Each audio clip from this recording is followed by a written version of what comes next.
Hello അസ്സലാമു അലൈക്കും, welcome back. ഇന്ന് ഞാൻ വന്നിട്ടുള്ളത് നല്ലൊരു കേക്കിൻ്റെ റെസിപ്പി ആയിട്ടാണ് കേട്ടോ. അപ്പോൾ ഇനി ആരും തൊലി കറുത്ത പഴം ഉണ്ടെങ്കിൽ കളയാൻ നിൽക്കരുത്. ഈ റെസിപ്പി ഒന്ന് ട്രൈ ചെയ്ത് നോക്കും. നല്ല സോഫ്റ്റും അതുപോലെ തന്നെ നല്ല ടേസ്റ്റി ആയിട്ടുള്ള കേക്ക് നമുക്ക് ഉണ്ടാക്കിയെടുക്കാം. അപ്പോൾ നമുക്കിതെങ്ങനെ ഉണ്ടാക്കണമെന്ന് കണ്ടാലോ. അതിനായിട്ട് ഞാൻ ഇവിടെ ഒരു ബൗൾ എടുത്തിട്ടുണ്ട്. അതിൻ്റെ മേലെ ഒരു അരിപ്പ് വെച്ച് കൊടുത്തിട്ടുണ്ട് കേട്ടോ. ഇനി അതിലേക്ക് 250 ml കപ്പിൽ ഒരു കപ്പാണ് കേട്ടോ മൈദ ചേർക്കുന്നത്. ഇനി അതിലേക്ക് 1 ടീസ്പൂൺ ബേക്കിംഗ് പൗഡർ ചേർത്ത് കൊടുക്കാം. ഇനി ഒരു 1/4 ടീസ്പൂൺ ബേക്കിംഗ് സോഡയും കൂടി ചേർത്ത് ഒരു 2-3 പ്രാവശ്യം ഒന്ന് അരിച്ചെടുക്കാം കേട്ടോ. ഇനി 2-3 പ്രാവശ്യം അരിച്ചെടുക്കാൻ പറ്റിയില്ലെങ്കിൽ ഒറ്റ പ്രാവശ്യം ഇതുപോലെ ഒന്ന് അരിച്ചെടുത്തിട്ട് നല്ലോണം ഒന്ന് മിക്സാക്കി കൊടുത്താൽ മതി.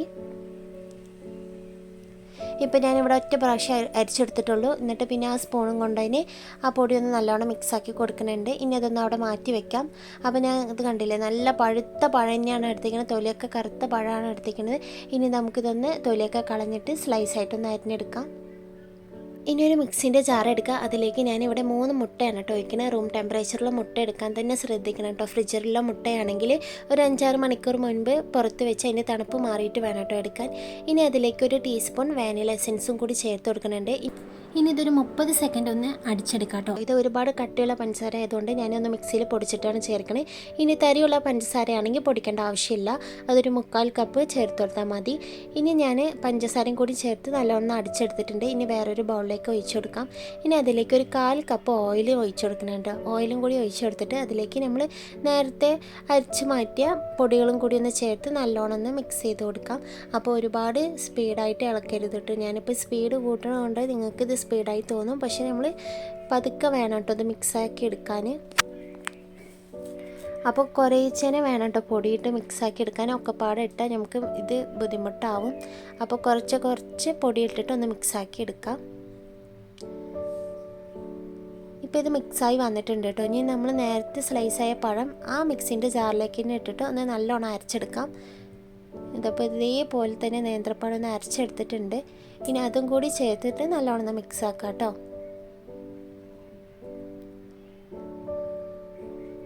അപ്പോൾ ഇതേപോലെ തന്നെ ഒന്ന് മിക്സാക്കി എടുത്തിട്ടുണ്ട്. അപ്പോൾ എൻ്റെ കുട്ടിക്ക് ഇതൊക്കെ നല്ല ഇഷ്ടമാണ് കേട്ടോ. അപ്പോൾ അവന് അടുത്ത് തന്നെ ഇരുന്ന് ഇത് ചെയ്യാൻ എൻ്റെ കൂടെയാണ്.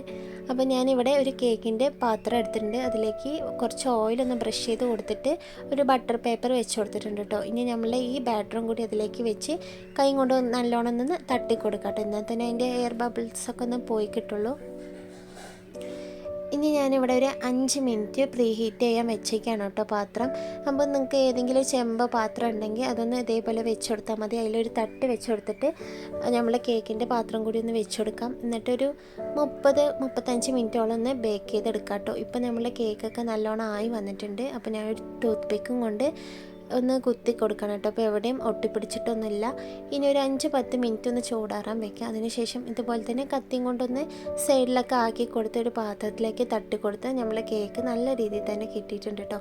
അപ്പോൾ ഞാനിത് അതിൻ്റെ ബട്ടർ പേപ്പർ ഒന്ന് എടുത്ത് മാറ്റാണ്. ഞാൻ വലിയ ടിന്നിൽ ഒഴിച്ചതുകൊണ്ട് തന്നെ നമുക്ക് വലിയ കേക്ക് തന്നെയാണ് കേട്ടോ കിട്ടിയിരിക്കുന്നത്. ഹൈറ്റ് ഇല്ലെങ്കിലും നല്ല വലുപ്പമുണ്ട്. അപ്പോൾ നിങ്ങൾ ചെറിയ ടിന്നിൽ ഒഴിക്കുകയാണെങ്കിൽ നിങ്ങൾക്ക് നല്ല ഹൈറ്റ് കിട്ടും കേട്ടോ. അപ്പോൾ ഞാനിതിപ്പോൾ കട്ട് ചെയ്യുകയാണ്. കട്ട് ചെയ്യുമ്പോൾ തന്നെ നിങ്ങൾക്ക് മനസ്സിലാവുണ്ടാവും നല്ല സോഫ്റ്റാണ് കേട്ടോ. അതുപോലെ തന്നെ നല്ല ടേസ്റ്റാണ്. നമ്മളെല്ലാവരും നല്ല പഴുത്ത പഴം കഴിക്കാൻ മടിയുള്ളവരായിരിക്കില്ലേ. അപ്പോൾ ഇതുപോലെയൊക്കെ ഉണ്ടാക്കി കൊടുക്കുകയാണെങ്കിൽ എല്ലാവരും ഇഷ്ടത്തോടെ തന്നെ കഴിക്കും കേട്ടോ. അപ്പോൾ ഞാനിതൊന്ന് കാണിച്ചു തരാം കേട്ടോ. നമ്മുടെ എല്ലാ കേക്കിൻ്റെ ഉൾഭാഗമൊക്കെ നല്ലോണം വെന്ത് വന്നിട്ടുണ്ട്. കൈ കൊണ്ടൊന്ന് മുറിക്കുമ്പോൾ തന്നെ നിങ്ങൾക്ക് അറിയും അതിൻ്റെ സോഫ്റ്റ് എത്രത്തോളം ഉണ്ടെന്ന്. അപ്പോൾ നിങ്ങൾ എന്തായാലും മസ്റ്റായിട്ട് ട്രൈ ചെയ്തിട്ട് ഫീഡ്ബാക്കും കൂടി അറിയിക്കണേ. എൻ്റെ ഈ റെസിപ്പി നിങ്ങൾക്ക് എല്ലാവർക്കും ഇഷ്ടമായെന്ന് ഞാൻ വിചാരിക്കുന്നു. ഇഷ്ടമാണെങ്കിൽ ഒന്ന് ലൈക്ക് ചെയ്യണം, ഷെയർ ചെയ്യാനും സബ്സ്ക്രൈബ് ചെയ്യാനും മറക്കരുത്. അടുത്ത വീഡിയോയിൽ കാണാം.